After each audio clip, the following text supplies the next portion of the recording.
ఆయన కట్టడలు గైకొనటం వల్ల వీళ్ళకి వచ్చిన లాభం ఏంటి?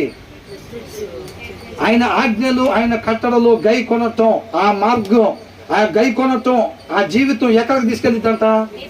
అది మీరు పండు తిన్న స్వభావంలోంచి పండు తినక ముందున్న స్థితిలోనికి మిమ్మల్ని తీసుకెళ్లే దారి అది. మిమ్మల్ని ఆ దారిలోకి తీసుకెళ్లి నేను దింపాలనే దానికోసం మిమ్మల్ని ఇస్కరేణులాగా నేను డెవలప్ చేస్తానని అబ్రహాం అనే ఒక వ్యక్తిని నేను సెలెక్ట్ చేసుకున్నా. మీరందరూ అంటే నాకు ఇష్టం. మీరందరూ పోగొట్టుకున్న స్థితిని మళ్ళా తెచ్చుకోవటం కోసం, దానికోసం నేను ఒక వ్యక్తిని పిలుచుకున్నాను తప్ప ఆయన మీద ఏదో పార్షియాలిటీ చూపించి కాదు. ఆ కొద్ది మంది ఉన్న ఇశ్రాయేలీయులు అంటే నాకు వాళ్ళ మీద మాత్రమే ఇష్టమైన వాళ్ళని పిలుచుకోలేదు. మీరందరూ నాకు ఇష్టం.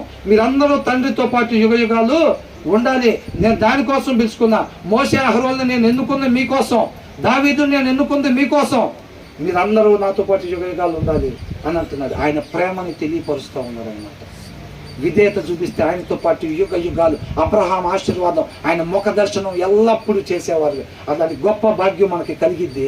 ఆయన ఆజ్ఞలు ఆయన కట్టడలు. ఇవాళ మనకేం చెప్తున్నాడు? ఆయన ఆజ్ఞలు ఆయన కట్టడాలు అంటే ఇవాళ మనకేంటి? ఆయన వాక్యాన్ని అనుసరించడం కోసం. జీవితంలో మనం ఎక్కడికి వెళ్తున్నా, ఏ ఆఫీస్లో చేరినా, ఏ భార్య వచ్చినా, ఏ పిల్లలు మనకి ఇచ్చినా, మనం ఎటువంటి కాలనీలో ఉన్నా, ఇది మొత్తం కూడా ఎందుకు జరుగుతుంది? ఆయన వాక్యాన్ని అనుసరించాలనేది మనం తెలుసుకోవాలి. ఆ రోడ్డుకి ఎక్కించడం కోసం మనం ఆయన ఇదంతా కూడా తిప్పుతున్నాడు. నన్ను కానూరులో పెట్టింది, మిమ్మల్ని యనమల కుదురులో పెట్టింది, మిగతా ప్రదేశాల్లో నన్ను ఒక ఆఫీస్లో, మిమ్మల్ని ఒక దగ్గర. ఇవన్నీ ఎందుకనంటే అరణ్యంలో తిప్పటం, ఐగుప్తులో పెట్టడం, ఇది మొత్తం కూడా ఆ రోడ్లోకి ఎక్కాలి. ఎక్కాల్సిన రోడ్లోకి ఎక్కాలి. వెళ్ళాల్సిన దారిలో మీరు వెళ్ళాలి. నానా ఇది రండి, ఆ దారిలోకి వెళ్ళండి. ఆ దారి మిమ్మల్ని నిత్య జీవానికి నడిపించింది, పోగొట్టుకున్న స్థితిలోకి మిమ్మల్ని నడిపించింది. కాబట్టి మీరందరూ ఇక్కడికి రండి. వాక్యాన్ని అనుసరించటమే మీ జీవిత విధానం కావాలి. అందుకు నేను మిమ్మల్ని ఇదంతా తిప్పుతున్నా. అందుకు మిమ్మల్ని 2 సార్లు గవర్నమెంట్ హాస్పిటల్ తీసుకెళ్ళి మళ్ళీ తీసుకొచ్చా. అందుకు నేను మీ అబ్బాయికే అలా పెట్టాను. అందుకనే మీ అమ్మాయికి ఉద్యోగం నేను ఇవ్వలేదు.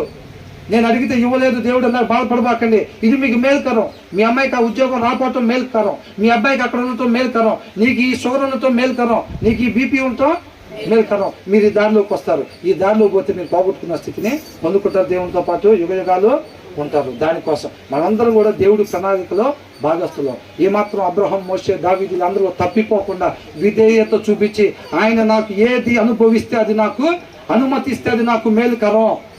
ఏది అనుమతిస్తే రైట్ నో నాకు ఇప్పుడు ఏదైనా ఒక షుగర్ వ్యాధి వచ్చినా, బీపీ వచ్చినా, థైరాయిడ్ వచ్చినా, ఏది వచ్చినా సరే అది నాకు మేలుకరం. నేను లైన్లో ఉండగా అది వచ్చింది అంటే అది నాకు మేలుకరం. కాబట్టి నా దేవుడు నాకు దయచేశాడు. దేవుడికే మహిమ కలుగును గాక. కాబట్టి అంతం వరకు విధేయత కలిగి వారిలాగా మన జీవితాలు ముగించి క్రీస్తు వలె తండ్రిని మహిమపరిచే వారిగా మనం ఉండాలి. దేవుడికే మహిమ కలుగును గాక.